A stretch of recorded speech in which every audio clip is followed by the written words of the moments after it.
గురువు గారు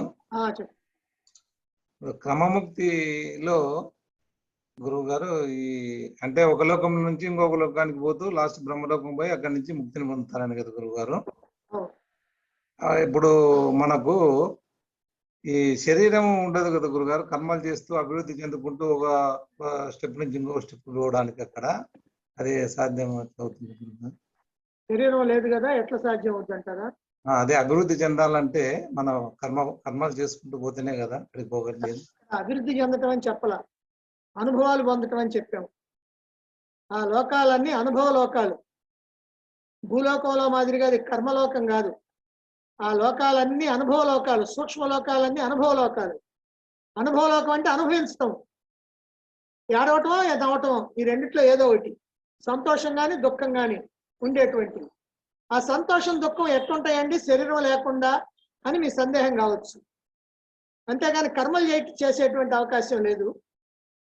సుఖ దుఃఖాలు అంటే సుఖం అనుభవించడం కానీ దుఃఖం అనుభవించడం కానీ. స్వర్గం అయితే సుఖం అనుభవించడం అంటారు, నరకం అయితే దుఃఖం అనుభవించడం అంటారు.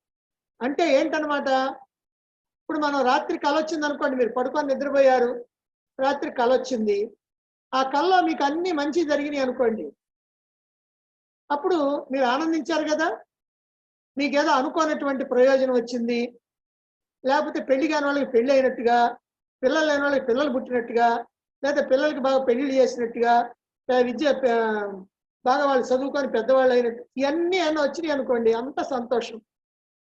లేకపోతే కొంతమందికి అప్పుడప్పుడు కళ్ళు వస్తాయి, పీడకళ్ళు వస్తుంది. పీడకళ్ళు అంటే అర్థమైంది, ఏం పీడ లేదు అంటే మంచి కాదు, మనకి బాధాకరమైంది. ఎక్కడో అడవిలోకి పోయినట్టుగా, ఓ పులి మనం ఎంటబడ్డట్టుగా, మనం పరిగెడుతున్నట్టుగా, పోయి ఒక ముళ్ళకంపలు పడ్డట్టుగా, ఒళ్ళంతా చీరుకుపోయినట్టుగా, ఇట్లా ఏయో వచ్చినాయి అనుకోండి. అంటే నేను ఊరికి ఉదాహరణ చెబుతున్నా.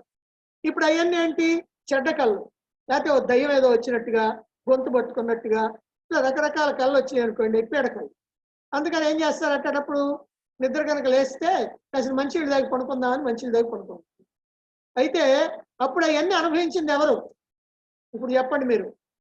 మీ శరీరం ఏమో పక్క మీద ఉంది, దానికి ఏ సంబంధం లేదు, హాయిగా నిద్రపోతుంది ఒళ్ళు తెలియకుండా. మరి దేన్ని ఎవరు అనుభవించారు? మీరు తెల్లారి పొద్దున్న ఏం చెబుతున్నారు, ఏమండి నేను రాత్రి ఒక అడవిలో పడ్డాను, అడవిలో పడితే పులి ఎంట పడ్డది అని అంటున్నారు. నేను అడవిలో పడ్డాను అంటున్నారు కదా, ఆ నేను ఎవరు? పక్క మీద ఉన్న నేనా, లేకపోతే ఇంకో నేనా? ఎవరా నేను చెప్పండి? జీవుడు. జీవుడు కాదా, నేను మనస్సు.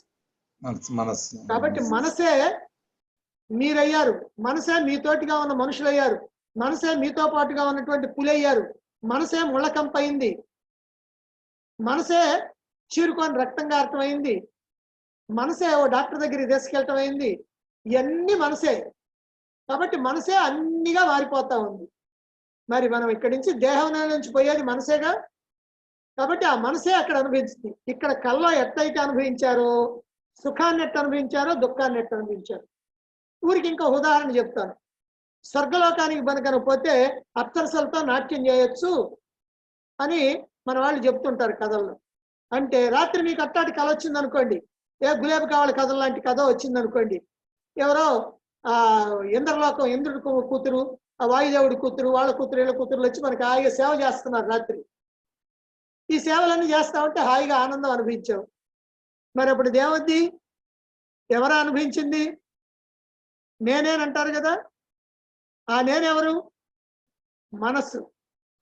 అదే ప్రకారంగా మనసు అక్కడ కూడా అనుభవిస్తుంది.